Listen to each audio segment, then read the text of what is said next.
Bismillahirrahmanirrahim. Assalamualaikum warahmatullahi wabarakatuh.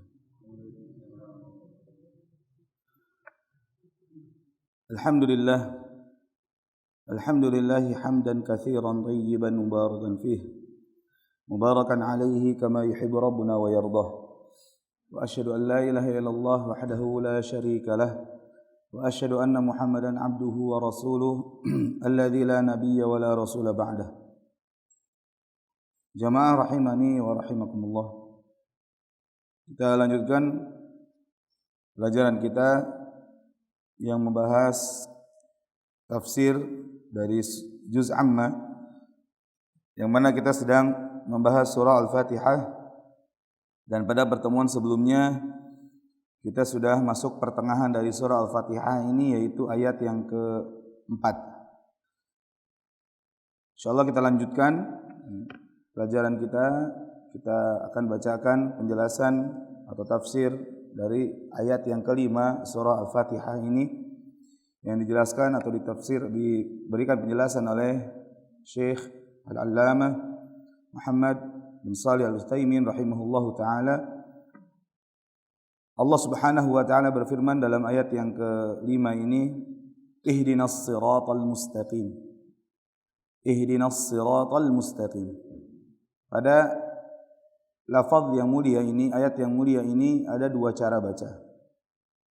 Yang pertama, cara baca yang pertama yaitu ihdinas siratal mustaqim dengan bacaan as-sirat, hurufnya menggunakan huruf shad. Ihdinas siratal mustaqim. Ada dua cara, itu tadi yang pertama menggunakan huruf shad dan yang kedua menggunakan huruf sin. Maka bisa dibaca dengan ihdinas siratal mustaqim. Mustaqim sama sirat itu dengan huruf yang sama, yaitu huruf sin. Maka kalau ada orang yang agak kesulitan dengan huruf shadnya atau masih belajar huruf shad, bisa diubah dengan atau menggunakan lafaz yang sin. Ini penjelasan sebagian ulama seperti itu.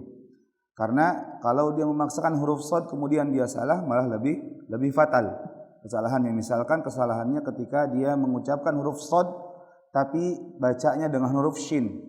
Sebagian orang ada yang seperti itu membacanya. Maka dia baca ihdinas siratal mustaqim. Itu jelas salah karena tidak ada huruf shin. Tidak ada huruf shin. Ada juga kalau tidak menggunakan huruf shad maka menggunakan huruf sin. Itu qiraah yang benar.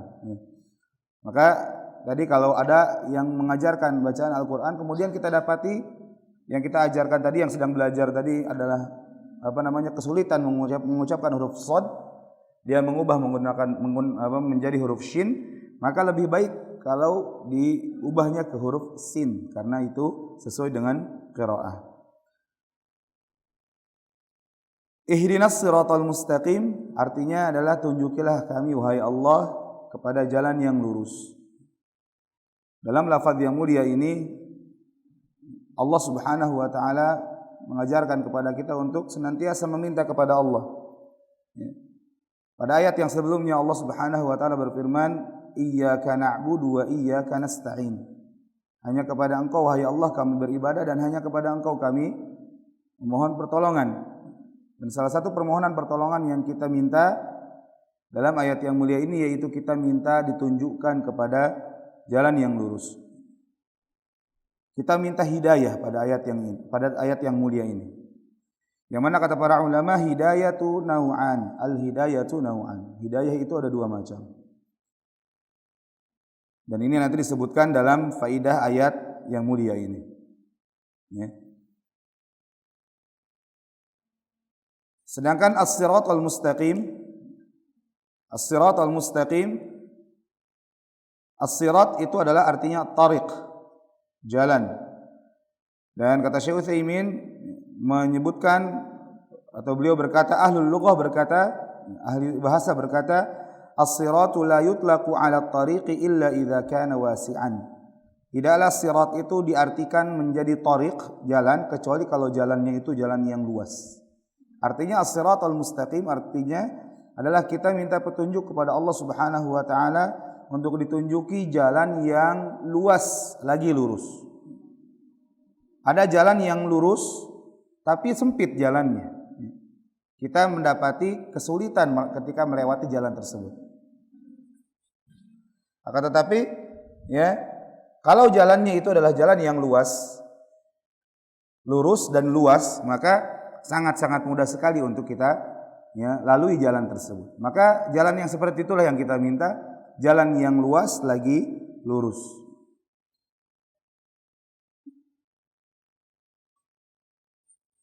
Yang mana ya mustaqim artinya adalah mustawin wa mu'tadil. Mustaqim artinya adalah lurus, la i'wijaja fihi, ya, yang mana di dalamnya tidak ada kebengkokan sama sekali, lurus. Benar-benar lurus. Nah, timbul pertanyaan di sini, jalan yang lurus yang seperti apa yang kita maksudkan? Apa makna jalan yang lurus ini seperti apa? Apakah maknanya adalah maknawi? Ya, secara makna saja atau makna secara letterlek, artinya kita minta jalan yang lurus, memang fisiknya jalan yang lurus. Kita minta ya satu jalan yang lurus lagi luas, atau ya makna di sini jalan di sini adalah bukan jalan sebenarnya, tapi jalan yang sifatnya maknawi.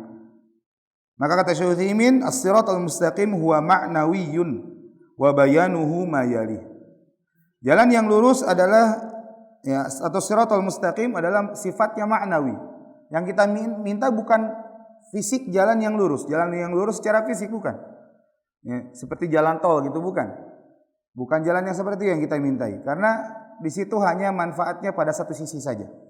Tapi yang kita minta adalah jalan yang lurus secara maknawi. Jalan yang benar. Yang mana jalan yang lurus secara maknawi ini dijelaskan pada ayat selanjutnya, yaitu ayat yang ke-6 dan 7. Pada ayat yang ke-6 dan yang ke-7. Ini makna ihdinas siratal mustaqim. Maka ikhwatal iman a'azanillahu wa iyyakum, faidah dari ayat yang mulia ini yang bisa kita ambil adalah lujuul insani ila Allah azza wa jal ba'da isti'anatihi bihi 'ala al-ibadati an yahdiyahu as-siratal mustaqim. Permintaan seorang manusia kepada Allah Subhanahu wa taala setelah dia meminta pertolongan kepada Allah untuk beribadah, maka permintaan selanjutnya adalah agar Allah Subhanahu wa taala menunjuki dia kepada jalan yang lurus.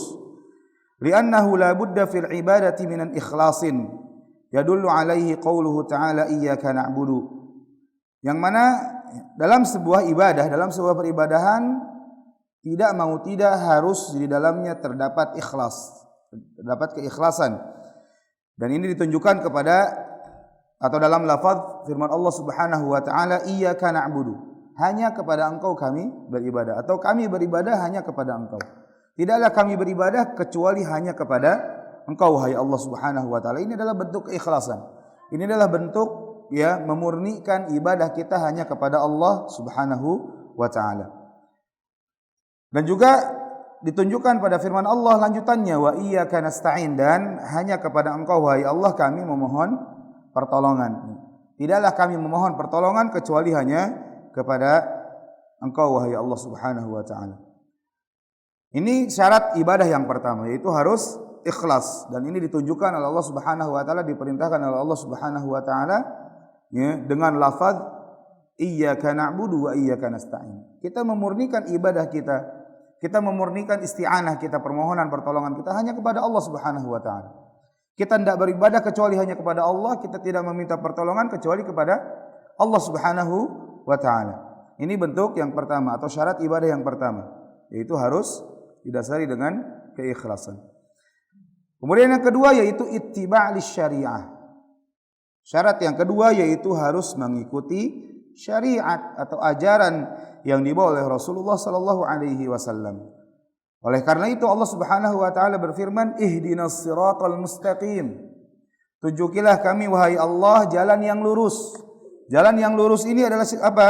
Jalan yang lurus ini adalah syariat yang dibawa oleh Nabi alaihi salatu wassalam. Yang mana ikhwatal iman a'azani Allah wa iyyakum, para ulama tafsir menjelaskan makna as-siratal mustaqim dengan beberapa makna. Yang pertama, as-siratal mustaqim adalah Al-Quran dan sunnah Nabi alaihi salatu wassalam. Makna yang kedua, as-siratal mustaqim adalah Rasulullah SAW sendiri. Jadi as-siratal mustaqim artinya adalah Rasulullah. Maka tunjukilah kami jalan yang lurus, artinya tunjukilah kami jalan yang ditempuh oleh Rasulullah sallallahu alaihi wasallam. Sebagian ulama lagi menyebutkan bahwasanya as-siratal mustaqim adalah maknanya para sahabat yang ditengarai atau yang dipimpin oleh dua sahabat yang paling mulia, yaitu Abu Bakar As-Siddiq dan Umar bin Khattab radhiyallahu anhuma. Maka ketika kita katakan ihdinas siratal mustaqim, ya Allah tunjukilah kami jalan yang lurus, artinya ya Allah tunjukilah kami jalan yang ditempuh oleh sahabat-sahabat Nabi yang mulia, yang dipimpin oleh dua sahabat yang mulia, yaitu Abu Bakar As-Siddiq dan Umar bin Khattab radhiyallahu an, dan diikuti oleh Khulafaur Rasyidin dan juga para sahabat-sahabat yang lain. Maka jamaah rahimani wa rahimakumullah, makna-makna ini tidaklah bertentangan satu sama lain. Ketika kita katakan ihdinas siratal mustaqim, ya Allah tunjukilah kami jalan yang lurus, maka artinya kita meminta kepada Allah jalan yang lurus adalah berupa agama Islam. Dan agama Islam adalah agama yang dibawa oleh Nabi kita Muhammad sallallahu alaihi wasallam. Dan tidak bisa difahami Al-Quran dan Sunnah, ajaran yang dibawa oleh Nabi alaihi salatu wassalam, kecuali dengan pemahamannya para sahabat Nabi ridwanullah alaihim ajma'in. Ini penjelasan atau tafsir dari para ulama. Maka kita gabungkan tadi penjelasan atau tafsir dari para ulama seperti itu. Bahwasanya as-siratal mustaqim, jalan yang lurus adalah agama Islam. Dan agama Islam itu didasari dengan Al-Quran dan Sunnah. Yang mana Al-Quran dan Sunnah adalah syariat yang dibawa oleh Rasulullah sallallahu alaihi wasallam. Dan tidak bisa kita pahami Al-Quran dan Sunnah Nabi alaihi salatu wasallam kecuali dengan pemahamannya para sahabat Nabi ridwanullah alaihim ajma'in. Karena begitu banyak orang yang mengaku mengikuti Rasulullah sallallahu alaihi wasallam. Betapa banyak orang yang mengakui bahwasanya saya mengikuti Al-Quran dan Sunnah Nabi alaihi salatu wasallam. Bahkan kelompok-kelompok yang paling sesat sekalipun menyatakan saya berpegang kepada Al-Quran dan Sunnah Nabi alaihi salatu wassalam. Bahkan ada orang yang mengingkari hadis-hadis Nabi alaihi salatu wassalam pun mereka berdalil dengan Al-Quran. Ada orang-orang yang disebut dengan ingkarus sunnah, yang mengingkari sunnah. Ya, mereka berpegang kepada Al-Quran. Maka bagaimana kita memahami Al-Quran dan Sunnah ini? Dengan cara apa? Padahal betapa banyak orang yang mengakui bahwasanya saya berpegang kepada Al-Quran dan Sunnah Nabi. Maka kata para ulama, ya, kita memahami Al-Quran dan Sunnah harus dengan atau sesuai dengan yang difahami oleh generasi yang kepada mereka Al-Quran diturunkan. Generasi yang kepada mereka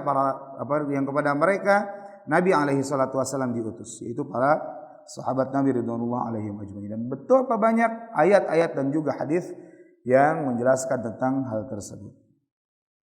Ini faidah yang pertama.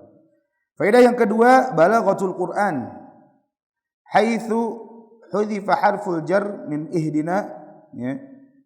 Wal faidati min dzalik, faidah yang kedua yaitu ya, indahnya bahasa Al-Quran. Tingginya bahasa Al-Quran. Kenapa? Karena ada huruf jar atau ada satu kata yang dihapus dari kalimat ini.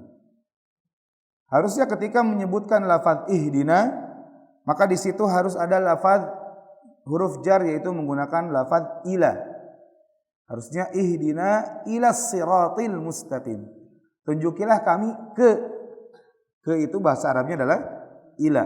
Ila salah satu huruf jar, salah satu huruf yang mengkasrohkan kata atau isim yang datang setelahnya.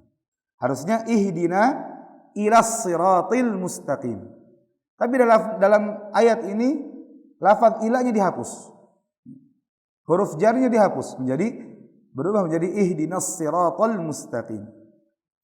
Yang mana faidahnya adalah li ajli an tatadammana talabul hidayah allati hiya hidayatul ilmi wa hidayatut taufiq.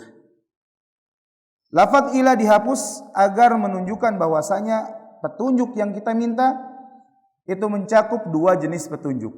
Yang tadi kita sebutkan bahwasanya petunjuk atau hidayah itu ada dua macam. Maka dengan dihilangkannya lafaz ila ini, kata Syekh Utsaimin, memberikan faidah bahwasanya lafaz permintaan kita, permohonan kita kepada Allah meminta petunjuk, yang kita minta adalah dua jenis petunjuk. Dua macam petunjuk. Karena hidayah itu ada dua macam. Yang pertama yaitu hidayatul ilmi, hidayah ilmu, dan yang kedua yaitu hidayatut taufiq. Hidayah berupa taufik. Apa itu hidayatul ilmi? Hidayatul ilmi adalah hidayah berupa pengarahan. Dalil-dalil, penunjukan dalil-dalil. Pengkabaran ilmu-ilmu, penjelasan ilmu. Itu hidayatul ilmi. Adapun hidayah yang kedua itu hidayatul taufiq. Syekh Fauzan menyatakan hidayatul ilham, taufiq wal ilham, yaitu hidayah berupa bimbingan dari Allah Subhanahu wa taala agar kita mengamalkan ilmu yang kita miliki. Fal aula laisa fiha illa mujarradud dalil. Yang pertama yaitu hidayatul ilmi, ini hanyalah berupa mujarradud dilalah, afwan. Yang pertama, ini hanyalah berupa petunjuk, penjelasan, pengarahan, dan sebagainya yang semakna dengannya. Maka yang memberikan hidayah pertama ini, hidayah ilmu, memberikan petunjuk berupa penjelasan-penjelasan, bayan, dan juga berupa dalil-dalil yang dikemukakan, argumentasi-argumentasi yang disampaikan, ini bisa dilakukan oleh manusia secara umum. Bisa dilakukan oleh orang-orang secara umum.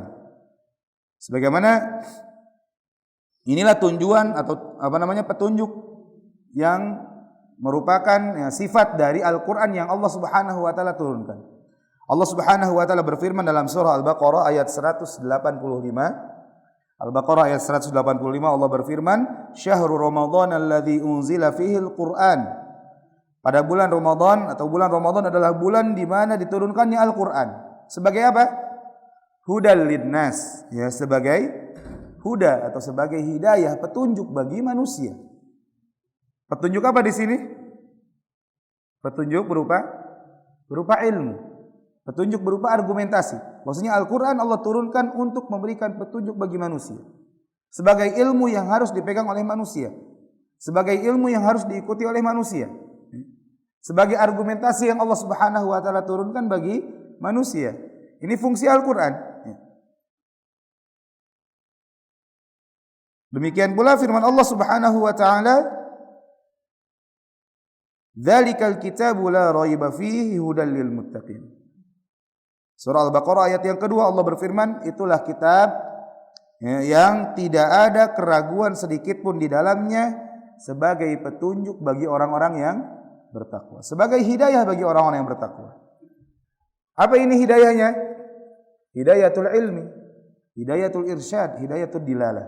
Hidayah yang berupa ilmu. Hidayah yang maknanya petunjuk berupa penjelasan, penunjukan dalil-dalil, penunjukan argumentasi. Artinya tadi Al-Quran sebagai argumentasi yang Allah turunkan bagi hamba-hambanya. Sehingga hamba-hambanya mengetahui mana jalan yang lurus. Sehingga hamba-hambanya mengetahui mana jalan yang benar. Sehingga hamba-hambanya tahu apa yang diinginkan dan dikehendaki Allah Subhanahu wa taala ketika Allah Subhanahu wa taala menciptakan manusia. Itu hikmah dari diturunkannya Al-Quran. Ini orang-orang yang mendapatkan petunjuk, yaitu orang-orang yang bertakwa. Wa hadhihi qad yuhramuhu ba'dun nas. Dan hidayah yang kedua yaitu hidayatut taufik. Apa tadi fungsi dari Al-Qur'an diturunkan yaitu untuk sebagai petunjuk dilalah bagi manusia secara umum, Kemudian dalam ayat yang kedua surah Al-Baqarah tadi Allah Subhanahu wa taala menyebutkan bahwasanya Al-Qur'an ini adalah petunjuk, ya, hidayah bagi orang-orang yang bertakwa. Maka orang-orang yang bertakwa yang mendapatkan hidayah, mereka adalah orang-orang yang mendapatkan hidayah yang pertama, hidayah ilmu, dan yang kedua hidayah taufik. Kenapa? Karena mereka jadi orang-orang yang bertakwa. Ketika mereka berpegang kepada Al-Qur'an, maka mereka adalah orang yang bertakwa.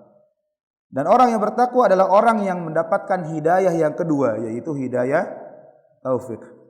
Bimbingan dari Allah Subhanahu wa taala. Jadi taufik itu kita bisa terjemahkan secara mudahnya yaitu bimbingan dari Allah.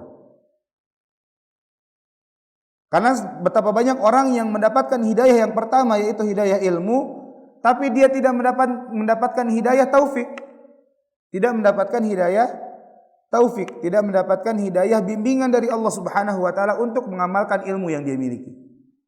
Karena betapa banyak orang yang punya ilmu tapi enggak mengamalkan ilmu yang dia miliki. Dia tidak beramal dari ilmu yang dia miliki, maka orang tersebut tidaklah mendapatkan taufik, mendapatkan hidayah taufik. Ada orang yang mendapatkan hidayah taufik tadi, tapi ada juga orang yang tidak mendapatkan hidayah taufik. Contohnya yaitu kaum Tsamud. Dalam surat Fussilat ayat yang ke-17 Allah berfirman, "Wa amma Tsamud fahadainahum." Dan adapun Tsamud maka kami telah memberikan hidayah kepada mereka. Maksudnya telah memberi hidayah berupa apa? Berupa penjelasan, argumentasi. Allah Subhanahu wa taala berikan hidayah kepada mereka berupa hidayatul ilmi, hidayah ilmu dengan diturunkannya nabi mereka, dengan diturunkannya kitab kepada mereka. Pertanyaan, kaum Tsamud, siapa nabinya?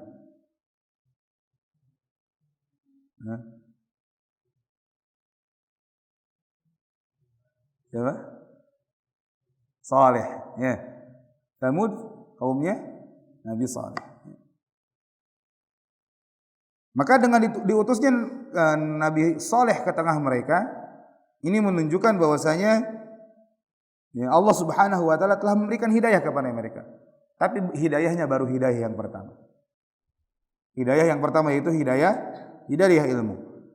Akan tetapi kata Allah fastahabbul ama 'anil huda, fastahabbul ama 'alal huda. Akan tetapi mereka lebih mendahulukan mengikuti ya, kebutaan. Artinya buta mata mereka, buta hati mereka, tidak menerima hidayah yang kedua yaitu hidayah taufik. Mereka tidak mendapatkan hidayah yang kedua. Mereka buta dari hidayah yang kedua yaitu berupa bimbingan dari Allah Subhanahu wa taala.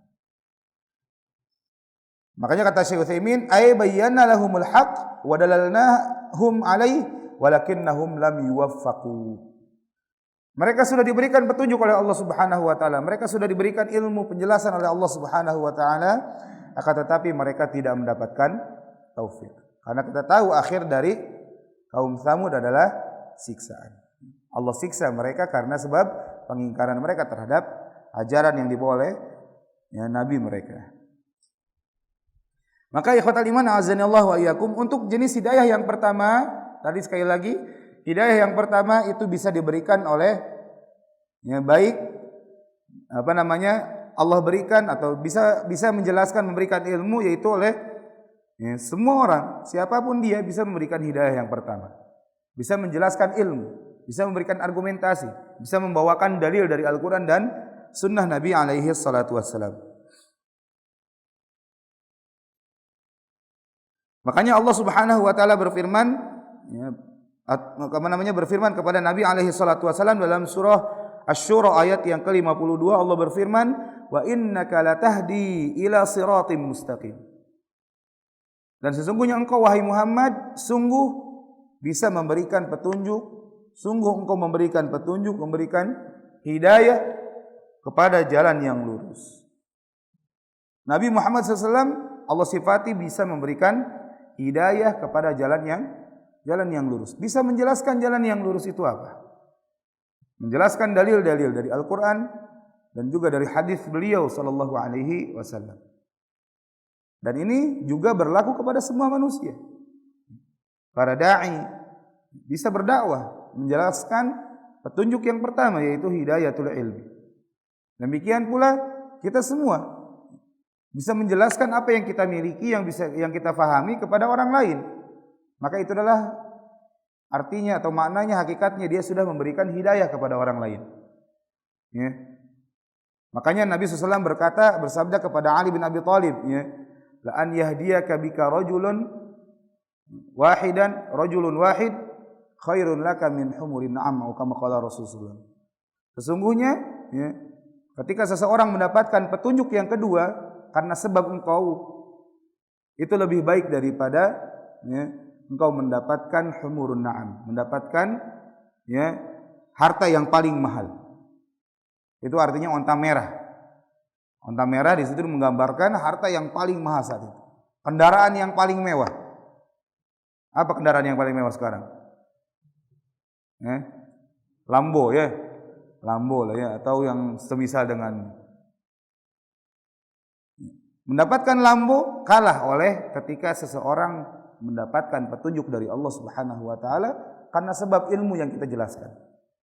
Seseorang mendapatkan hidayah pertama dari kita, kemudian dari hidayah pertama ini Allah berikan taufik untuk mengikuti hidayah yang kita jelaskan tadi, yang kita sampaikan kepada orang tersebut. Itu lebih baik daripada kita mendapatkan harta yang paling mewah, kendaraan yang paling mewah di dunia ini. Maka sekali lagi, hidayah yang pertama bisa diberikan, bisa disampaikan oleh siapapun. Siapapun bisa memberikan hidayah yang pertama, berupa hidayah ilmu, hidayah dilalah, petunjuk atau menunjukkan kepada yang benar, ya, menjelaskan dalil-dalil dari Al-Quran dan Sunnah Nabi alaihi salatu wassalam. Tapi, ya, orang tersebut tidak bisa mengamalkan ilmu yang dia miliki tanpa adanya taufik dari Allah Subhanahu wa taala. Tanpa adanya hidayah yang kedua dari Allah Subhanahu wa taala. Maka hidayah taufik hanya bisa diberikan oleh Allah Subhanahu wa taala. Allah berfirman dalam surah Al-Qasas ayat yang ke-56, "Innaka la tahdi man ahbabta." Sesungguhnya engkau wahai Muhammad tidak akan bisa memberikan hidayah kepada orang yang engkau cintai. Lihat, ayat yang tadi menyebutkan Nabi SAW bisa menunjukkan kepada jalan yang lurus.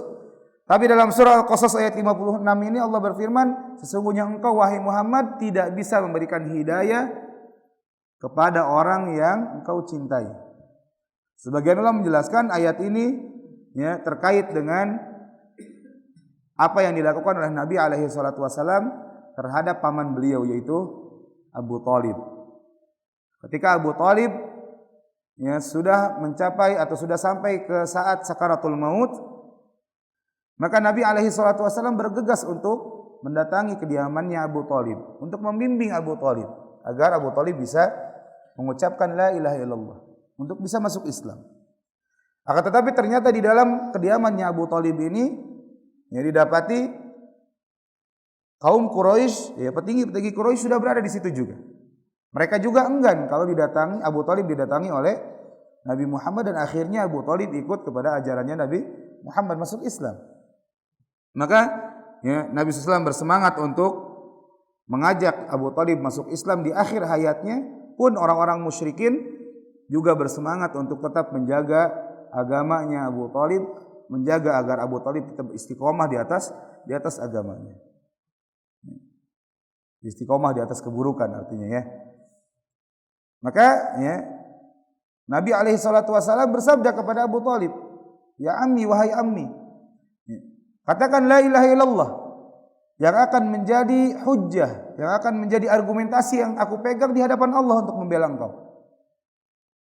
Maka orang-orang sekitar, ya, yang ada di dekat Abu Thalib pun berkata, "Atarghabu an millati Abdul Muttalib?" Apakah kau benci terhadap ajarannya Abdul Muttalib? Apa ajarannya Abdul Muttalib? Kesyirikan, penyembahan berhala. Lagi-lagi Nabi alaihi salatu wasallam bersabda, "Ya ammi, wahai pamanku, katakan la ilaha illallah yang akan menjadi hujjah, yang akan menjadi argumentasi yang aku pegang, yang aku gunakan untuk membela engkau di hadapan Allah." Maka lagi-lagi dia berkata, ya, orang-orang yang di sekitarnya berkata, "Atarghabu an millati Abdul Muttalib?" Apakah kamu benci terhadap agamanya Abdul Muttalib? Akhirnya Abu Thalib wafat dalam keadaan, masih berpegang kepada agamanya Abdul Muthalib. Hal ini membuat Nabi alaihi salatu wasallam bersedih. Karena kita tahu jasa-jasa yang dimiliki oleh Abu Thalib dalam membela Nabi alaihi salatu wasallam dan Islam serta kaum muslimin. Sangat-sangat sayang sekali Nabi alaihi salatu wasallam terhadap Abu Thalib pamannya ini. Akhirnya Nabi SAW pun meminta kepada Allah Subhanahu wa taala untuk memohonkan ampunan, minta ampunan. Maka saat-saat itu turunlah ayat ini. Sesungguhnya engkau wahai Muhammad la tahdi man ahbabta. Engkau tidak bisa memberikan petunjuk hidayah kepada orang yang kau cintai. Walaupun orang yang kau cintai sangat engkau cintai, tidak bisa engkau berikan hidayah berupa taufik.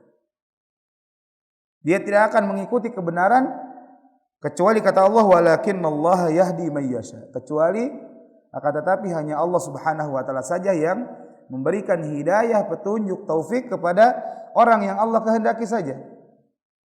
Walaupun besar jasanya Abu Thalib, tapi Allah Subhanahu wa taala tidak berkehendak Abu Thalib mengikuti kebenaran, mengikuti ajarannya Nabi alaihi salatu wasallam, mengucapkan la ilaha illallah, maka dia tidak bisa mengucapkan sampai akhir hayatnya. Akhirnya Nabi SAW pun meminta ampun kepada Allah untuk Abu Thalib. Maka Allah Subhanahu wa taala pun melarang seseorang untuk meminta ampun kepada Allah Subhanahu wa taala untuk orang yang kafir, orang yang musyrik. Maka Nabi SAW pun meminta untuk diringankan. Allah meringankan siksaan yang diterima oleh Abu Thalib. Maka Allah mengabulkan, yaitu dengan menempatkan Abu Thalib di siksaan neraka yang paling rendah, yang paling ringan, yaitu ketika diberikan terompah kakinya, otaknya mendidih. Itu adalah siksaan yang paling ringan. Maka jangan sampai kita mau untuk masuk ke neraka dulu. Jangan sampai kita mau untuk transit ke neraka. Karena ada sebagian orang menyatakan enggak apa-apa, masuk neraka dulu juga. Yang penting nanti kan masuk surga juga. Jangan sampai ada pernyataan seperti itu. Kenapa? Enggak akan kuat. Kita tidak akan kuat untuk menerima siksa di dalam neraka. Na'udzubillahi minan nar. Nah, itu ikhwatal iman azanillahu wa iyyakum, ayat yang mulia ini menjelaskan menyebutkan bahwasanya kita diperintahkan untuk meminta kepada Allah Subhanahu wa taala hidayah kepada jalan yang lurus. Baik hidayahnya ini adalah hidayah berupa hidayatul ilmi, pengetahuan ilmu terkait dengan jalan yang lurus itu seperti apa? Yaitu Al-Qur'an dan Sunnah, agama Islam, ajaran Islam yang dipahami oleh para sahabat Nabi ridwanullah alaihim ajma'in.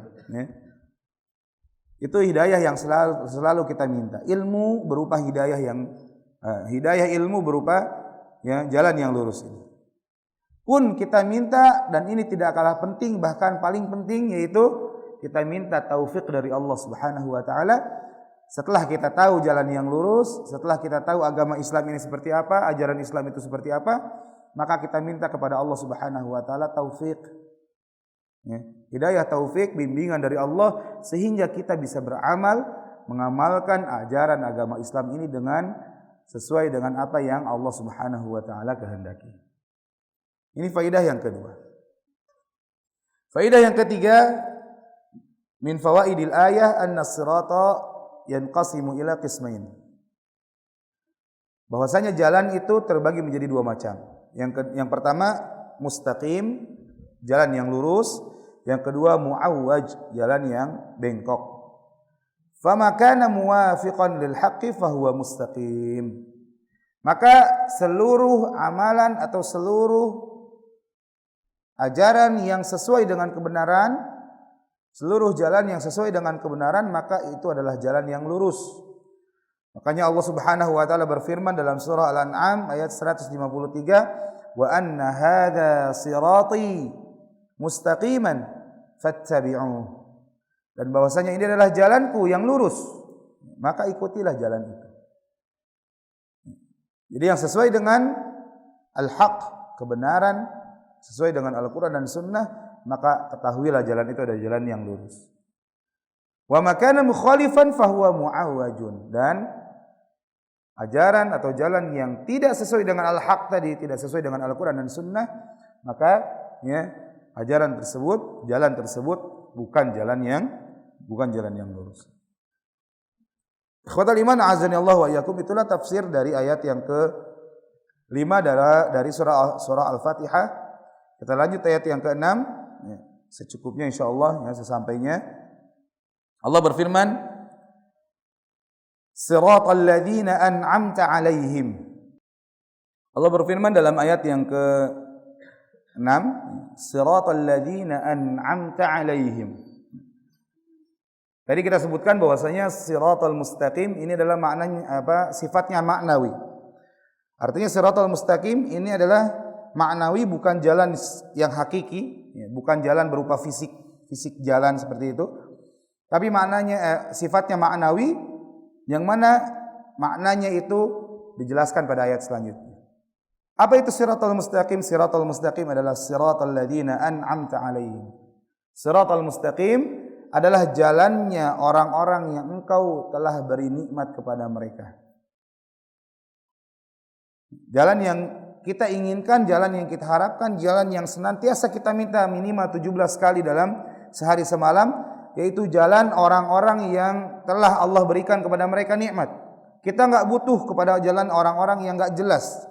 Kita enggak butuh kepada jalan-jalan orang-orang yang belum Allah jamin mereka. Jalan yang kita ingin ikuti adalah jalan yang Allah Subhanahu wa taala telah jamin mereka.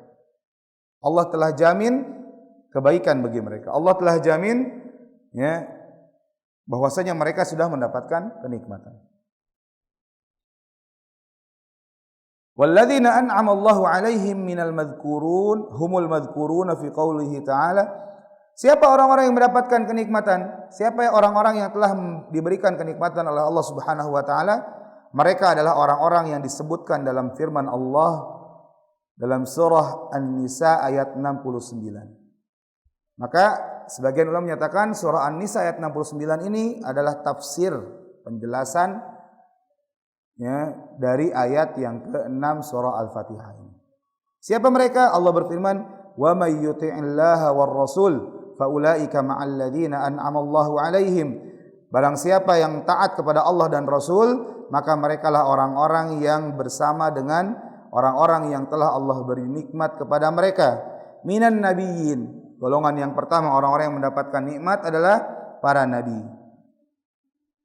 Dan ketika Allah Subhanahu wa taala menyatakan an-nabiyyun huna yashmulu mursalin.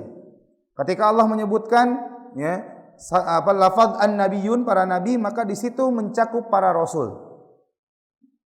Dan nabi dan rasul yang paling tinggi, yang paling mulia kedudukannya adalah Nabi kita Muhammad sallallahu alaihi wasallam.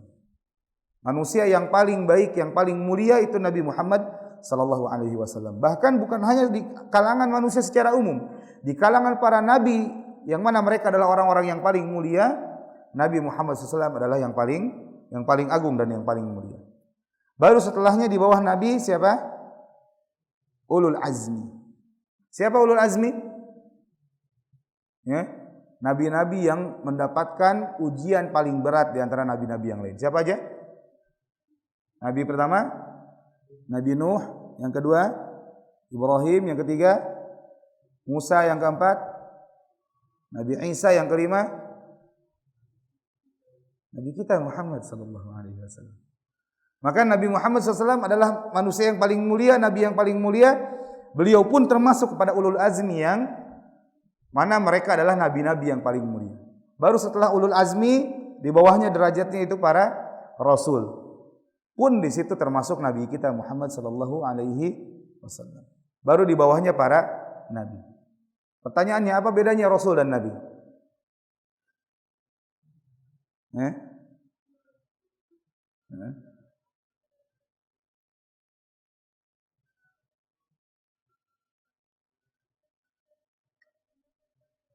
Ya.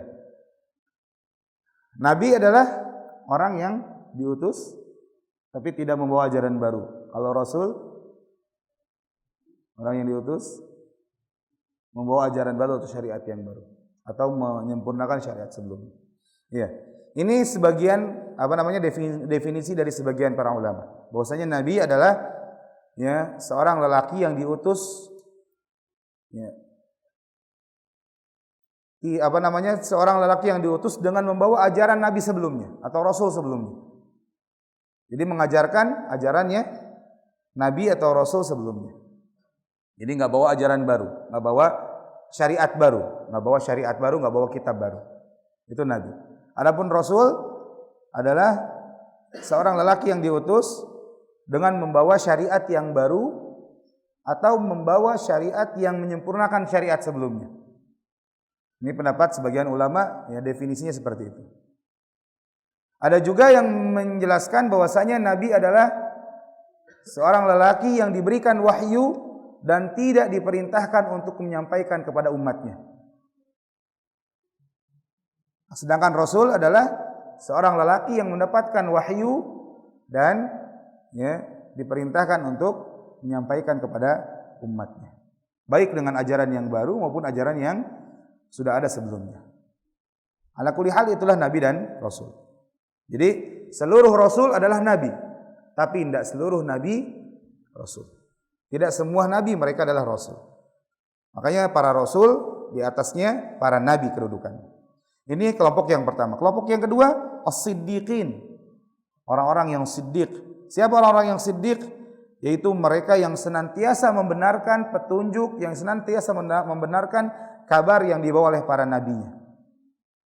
Dan pemimpin para siddiqin yaitu Abu Bakar As-Siddiq radhiyallahu taala anhu. Dan para as-siddiq ini ya secara umum yaitu para sahabat dari nabi-nabi. Misalkan sahabatnya Nabi Isa alaihi salam siapa? Yang disebut dengan Hawari. Ya. Hawari adalah para sahabatnya Nabi Isa alaihi salam. Sedangkan sahabat-sahabat Nabi Muhammad siapa? Disebut dengan sahabah dan dipimpin oleh Abu Bakar As-Siddiq radhiyallahu taala anhu. Ini siddiqin.